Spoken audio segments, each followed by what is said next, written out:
오늘은 열왕기서성 3장 16절부터 우리 마지막 절까지 말씀으로 반드시 이루어지는 하나님의 말씀에 관해 여러분들과 함께 나누기를 원합니다. 이스라엘의 그 한 마을에 성매매업소가 있었습니다. 성매매는 율법에서 굉장히 금한 것이었고 이스라엘 백성들이 해서는 안 될 일이었는데도 불구하고 특별히 남편에게 버림을 받은 여인들이거나 혹은 과부들 가운데 도저히 스스로 살아갈 힘이 없는 사람들이 그렇게 성매매업에 종사하는 경우가 있었습니다. 특별히 이들은 이 성매매업소는 나그네들이 좀 많이 다니는 그런 길가의 여관처럼 있었던 것 같습니다. 그런데 이곳에서 사건이 생기죠. 그곳에는 두 여인들이 있었는데 어떻게 이제 아이를 출산을 하게 됐는데 비슷한 시기에 아이를 출산하게 된 겁니다. 그래서 먼저 한 여자는 아이를 낳고 3일 뒤에 이제 다른 여자가 아이를 낳게 된 것이죠. 사실 요즘 같은 시대라고 하면 이제 성매매를 하는 여성들이 아이를 낳았다 그러면 큰 문제지만 그때 그 시대적인 상황으로 봤을 때는 그 아들이었는데도 더군다나 이들에게는 큰 축복이라고 생각을 했던 것 같습니다. 왜냐하면 이제 아들이 태어났으니 그들이 어쩌면 인슈런스처럼 자기들에게 이제 앞으로 노후라든가 또 이 아이들이 자라서 큰 힘이 될 수 있다라고 생각을 했기 때문에 그렇습니다. 더더군다나 또 사람이란 여성들은 다 모성애가 있잖아요. 굉장히 아이들을 사랑했는데 사건이 생기고 말았습니다. 바로 한 여성이 이렇게 밤에 잠을 자다가 그 아이를 옆에 이렇게 끼고 자다가 이렇게 자기도 모르는 사이에 이제 그 아이를 누른 거죠. 그래서 아마 아이가 질식사를 한 것 같습니다. 그런데 그 여성은 어떻게 할까 고민을 하다가 한 가지 이제 아이디어를 생각을 했는데 어떤 생각을 하냐면 자기의 죽은 아이를 아까 비슷한 시기에 낳았다고 하는 그 아이를 낳은 다른 여인의 아이와 바꿔치기로 결정한 거죠. 그래가지고 그 아이를 밤에 몰래 다른 여성이 자고 있을 때 죽은 아이를 거기다 내려놓고 또 그 살아있는 아이를 자기가 가져오게 됩니다. 아무것도 모르고 이제 그 다른 여인은 아침에 일어나가지고 아예 젖을 먹으려고 보니까 아이가 죽었던 거예요. 너무 깜짝 놀라가지고 아무리 확인을 해봐도 아이가 죽어 있으니까 큰일 났잖아요. 그러던 차에 아이를 보는데 이 아이가 약간 내 아이와 다르다는 걸 알게 됐고 결국 이 아이가 자기 아이가 아니라는 것을 확인하고 다른 여인에게 가서 그 아이를 보니까 그 아이가 자기 아이가 그 여인에게 있었던 것입니다.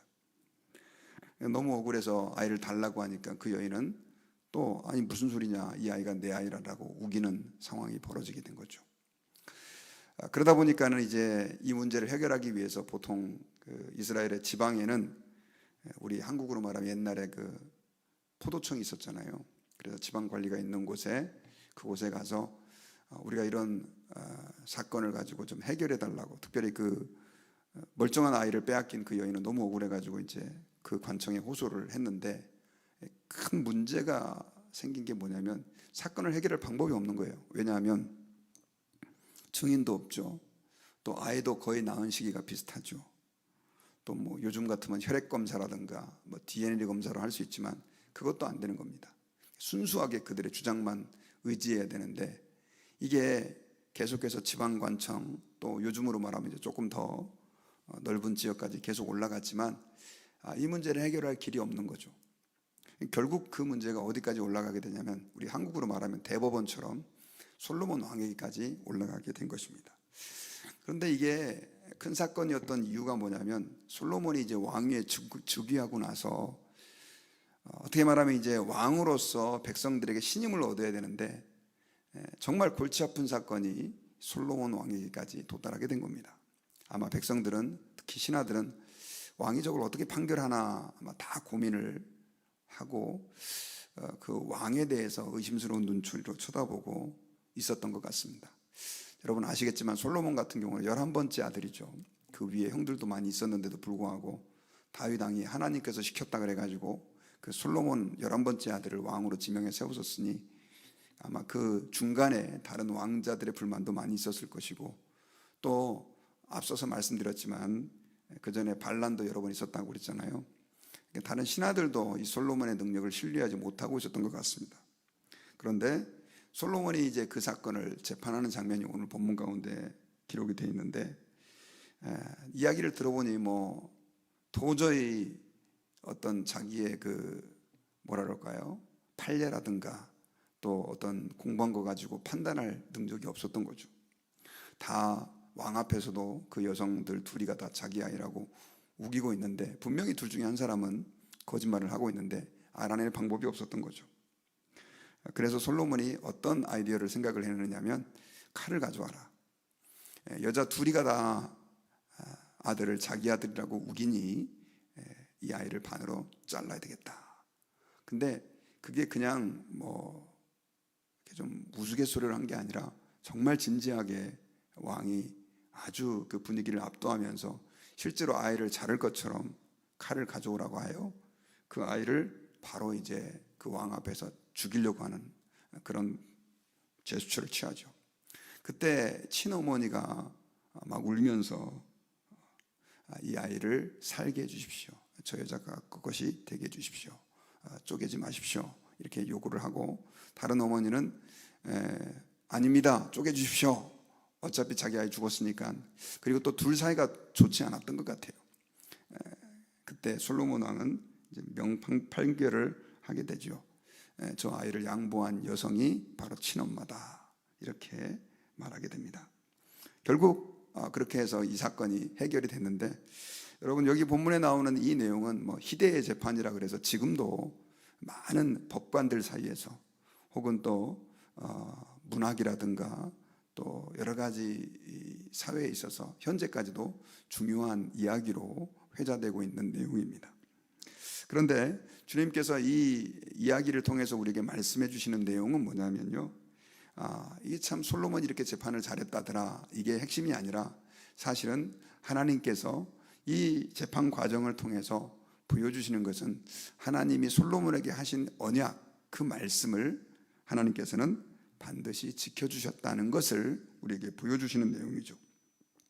왜냐하면 우리 오늘 본문이 기록되기 바로 전에 우리 12절에 보면 하나님께서는 1000번제를 드린 후에 솔로몬에게 나타나셔가지고 그에게 약속을 해주셨어요. 어떤 약속을 해주셨냐면, 내가 네 말대로 하여 내게 지혜롭고 총명한 마음을 주노니 내 앞에도 너와 같은 자가 없었거니와 내 뒤에도 너와 같은 자가 일어남이 없으리라, 이렇게 말씀을 했어요.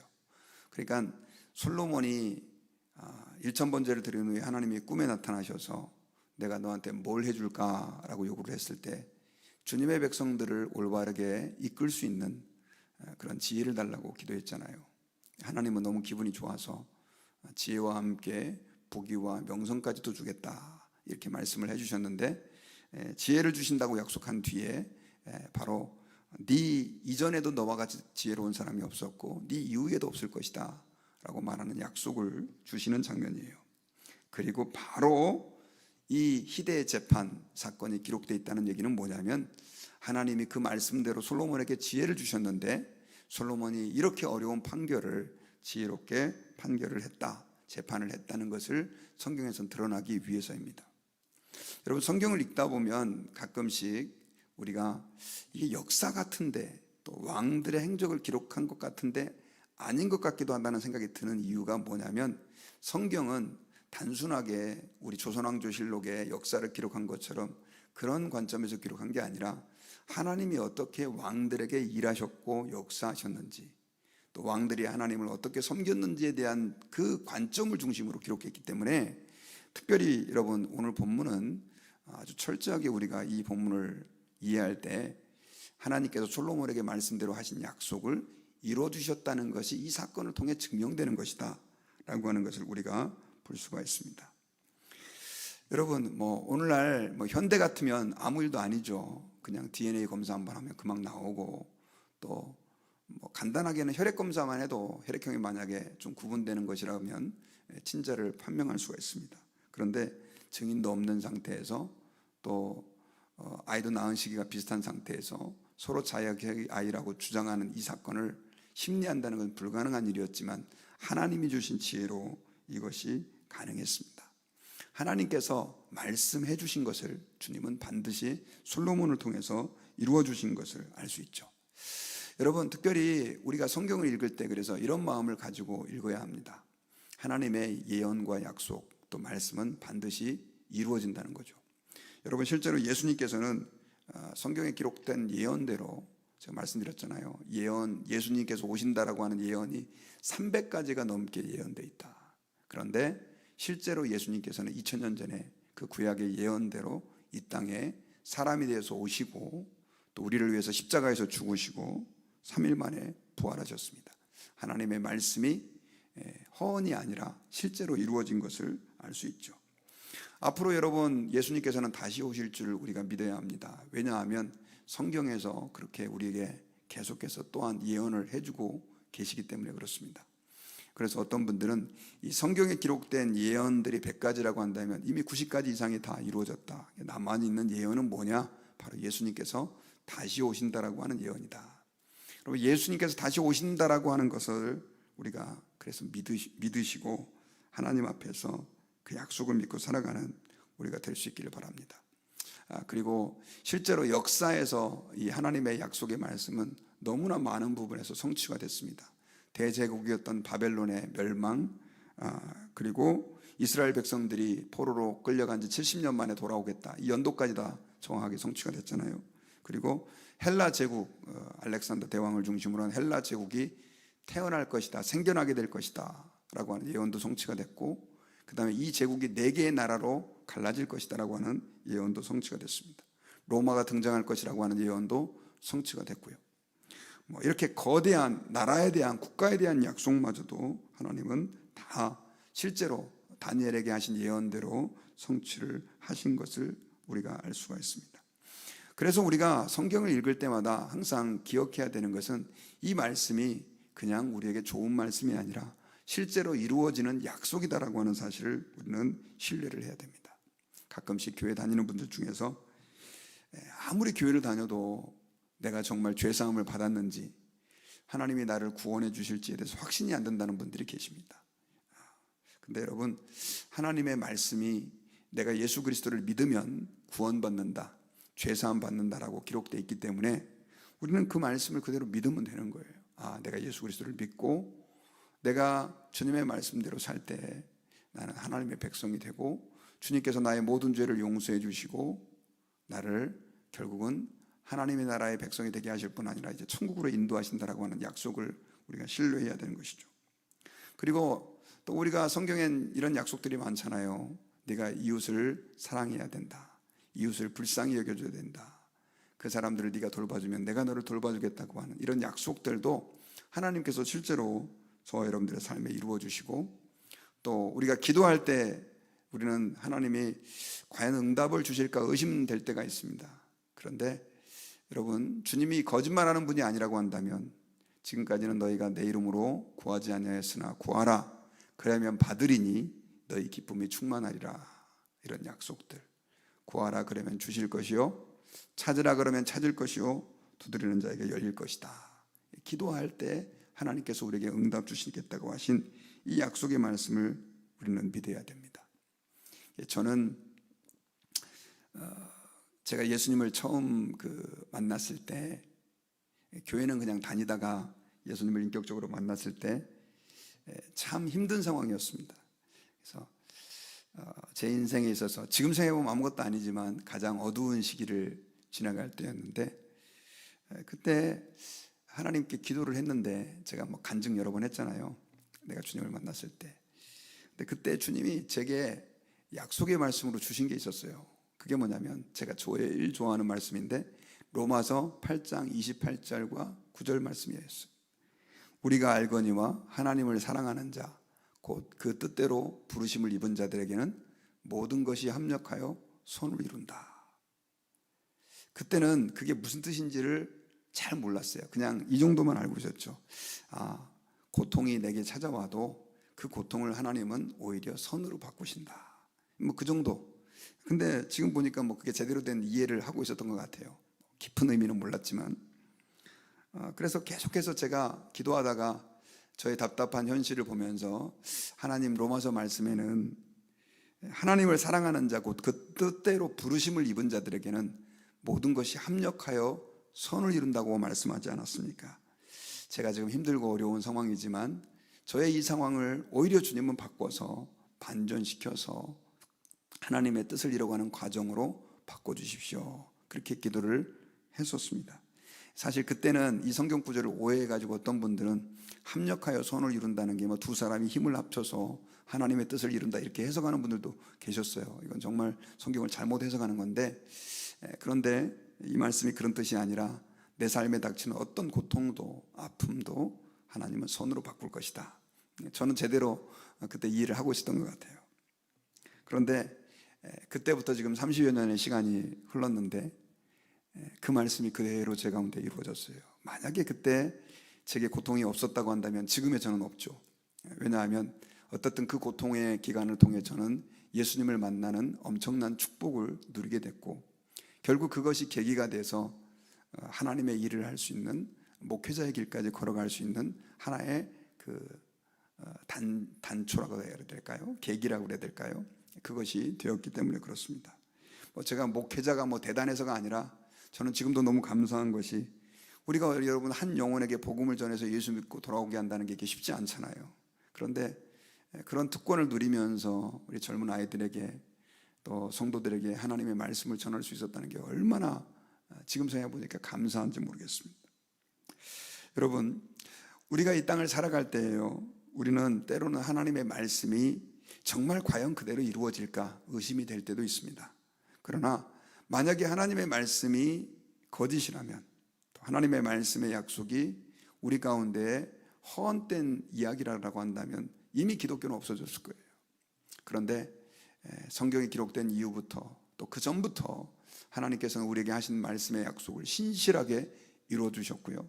또 수많은 성경의 그 기록 가운데 말씀의 성취가 기록될 뿐 아니라 오늘날을 살아가고 있는 우리도 그 하나님의 말씀의 약속을 경험하며 살고 있다는 것입니다. 때로는 하나님의 말씀의 약속이 내게 당장은 안 이루어지는 것처럼 보입니다. 제가 경험할 때 하나님의 이 약속은 우리가 원하는 것처럼 단순하게 이루어지는 것 같지는 않아요. 어떤 때는 시간이 좀 걸립니다. 아브라함 같은 경우도 내가 내 후손이 하늘의 별처럼 많게 하고 바다의 모래처럼 많아지겠다 이렇게 약속을 했는데 25년이 지나도록 아이 하나 안 생겼잖아요. 그러다가 나중에는 하나님이 딱 한 명 이삭 주셨어요. 그런데 그 이삭을 통해서 지금은 인류의 20% 이상의 예수 그리스도를 믿는, 아브라함의 믿음을 따라 예수님을 믿는 그런 엄청난 역사가 있었지 않습니까?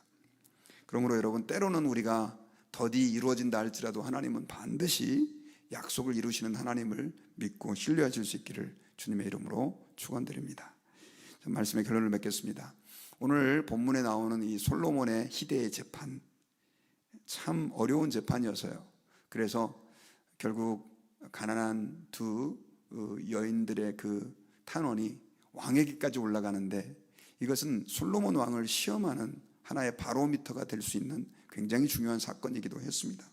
그런데 솔로몬은 정말 모든 사람들이 입을 다물 수 없을 정도로 놀라운 재판을 했죠.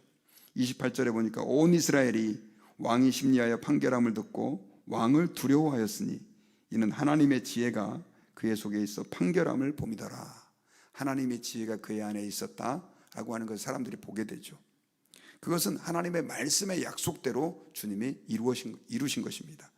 내가 네 이전에도 너와 같은 지혜자가 없을 것이고 네 이후에도 없을 것이라고 하신 그 약속을 솔로몬에게 성취해 주셨던 거죠. 오늘날도 마찬가지입니다. 하나님이 우리에게 주신 수많은 약속들, 또 성경의 그 말씀들, 저는 반드시 이루어 주실 것으로 믿습니다. 그러므로 그 말씀 붙잡고 낙심하지 마시고 날마다 승리하는 하나님의 자녀들이 되실 수 있기를 주의 이름으로 축원합니다. 기도하겠습니다.